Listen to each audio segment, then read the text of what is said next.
Our scripture reading today comes from the 5th chapter in the Gospel of Matthew. When Jesus saw the crowds, he went up the mountain, and after he sat down, his disciples came to him. Then he began to speak and taught them, saying, "Blessed are the poor in spirit, for theirs is the kingdom in heaven. Blessed are those who mourn, for they will be comforted. Blessed are the meek, for they will inherit the earth. Blessed are those who hunger and thirst for righteousness, for they will be filled. Blessed are the merciful, for they will receive mercy. Blessed are the pure in heart, for they will see God. Blessed are the peacemakers, for they will be called children of God. Blessed are those who are persecuted for the righteousness' sake, for theirs is the kingdom of heaven. Blessed are you when people rival you and persecute you and utter all kinds of evil against you falsely on my account. Rejoice and be glad, for your reward is great in heaven. For in the same way they persecuted the prophets who were before you. You are the salt of the earth. If salt has lost its taste, how can its saltiness be restored? It is no longer good for anyone, but is thrown out and trampled underfoot. You are the light of the world. A city built on a hill cannot be hid. No one, after lighting a lamp, puts it under a bushel basket, but on the lampstand, and it gives light for all in the house. In the same way, let your light shine before others, so that they may see your good works and give glory to your Father in heaven. Do not think I have come to abolish the law or the prophets. I have come not to abolish, but to fulfill.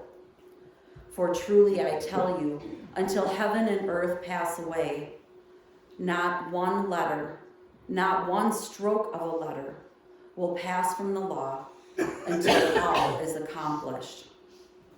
Therefore, whoever breaks one of the least of these commandments and teaches others to do the same will be called least in the kingdom of heaven.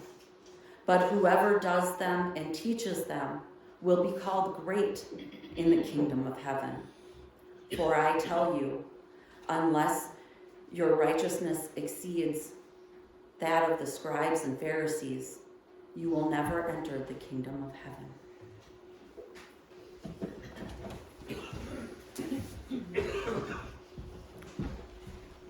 A pack of hamburger, a diced onion, some diced celery, browned together with a fingertip of black pepper into the kettle. Remove from the heat. Add 2 cans of soup, a can of water, white rice, some splashes of soy sauce, and salt to taste. Bake until done. Top with chow mein noodles and serve. This is my grandmother's rice hot dish recipe. And like most of her recipes, it's up to interpretation. What kind of soup do I add? How much rice? Can it be minute rice? Short grain? Long grain? And what is a splash of soy sauce? How much pepper? A fingertip? Which finger? What kettle am I supposed to use? Is there a certain one, a certain kind? And how about that salt? How much salt do I need to make it taste right? When I was little, every time I would go and spend the night at my grandparents' house, they'd always ask me what I wanted for dinner. And I'd always say, I want my grandma's rice hot dish. And the side of homemade bread that she always made. That recipe is a recipe for a totally different day.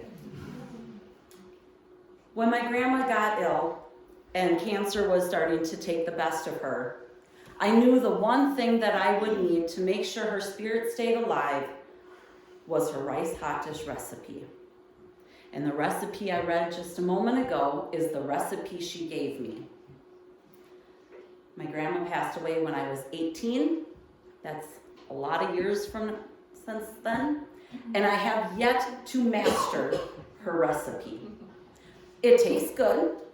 I think I have the right mix of things, but there is still something missing. For the longest time, I thought this thing that was missing was an ingredient that she forgot to tell me. But I think what's really missing from this dish is her. Her saltiness, her flair of cooking.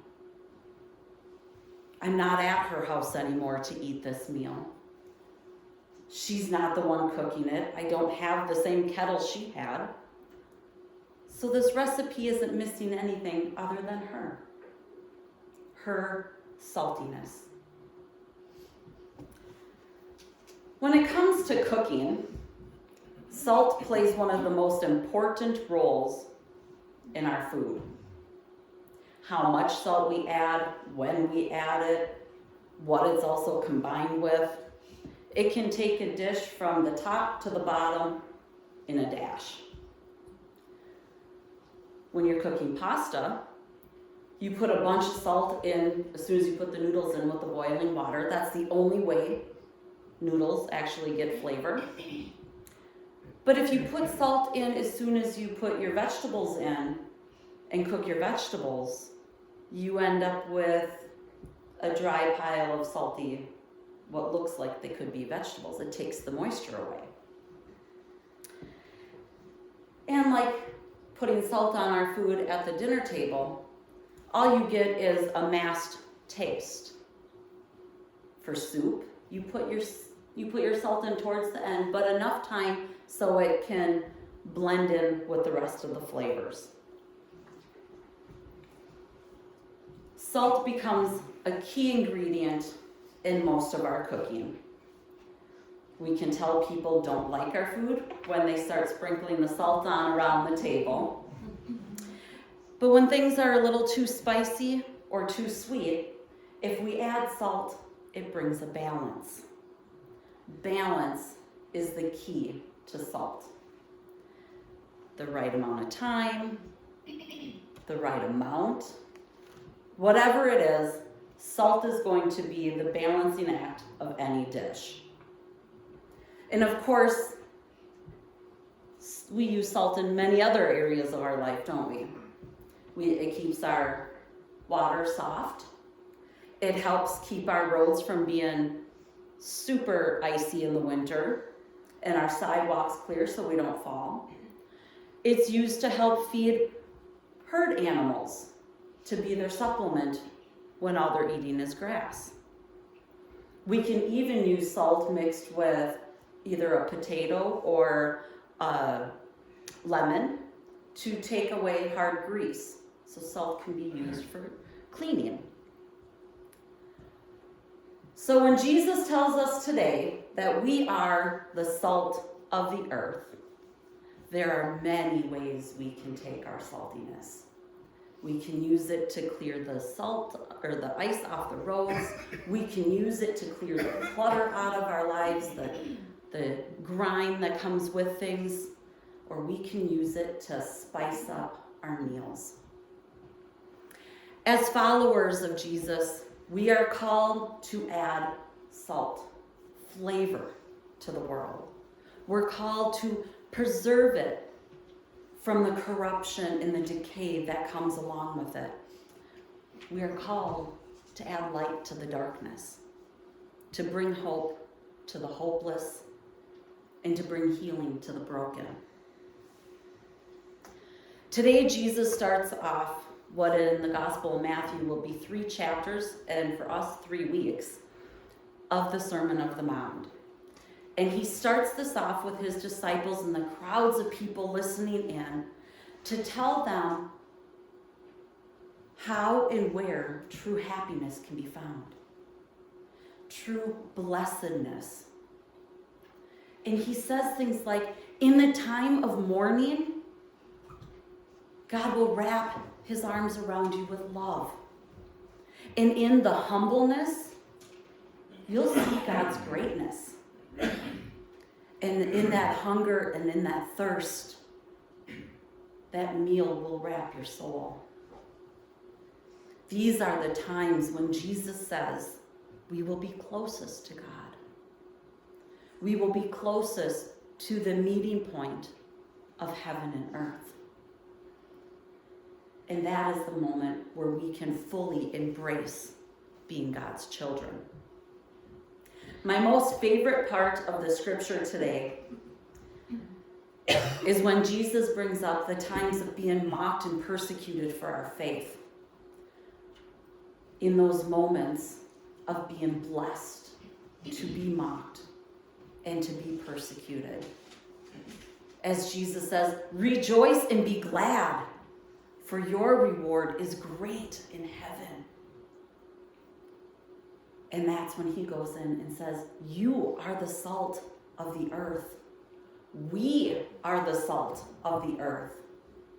It is at the times of trials and suffering, hunger and mocking, that our saltiness, our faithful attitudes, our loving kindness can return the balance to the life. But Jesus does warn us that if saltiness loses its salty, it becomes worthless. It is a reminder that as the followers of Christ, we always stay true to our faith and not let the world dull our flavor. We cannot compromise our beliefs to fit in to the world around us, but yet add the flair to what the world needs. We must strive to be this salt of the earth, to bring the light and hope in around us, and to stand firm in our faith in Christ, to always bring us the rejoicing. In a way, we're the shining example for all those around us. And that reflection needs to be through God. So this leaves me with one more recipe, a recipe of faith.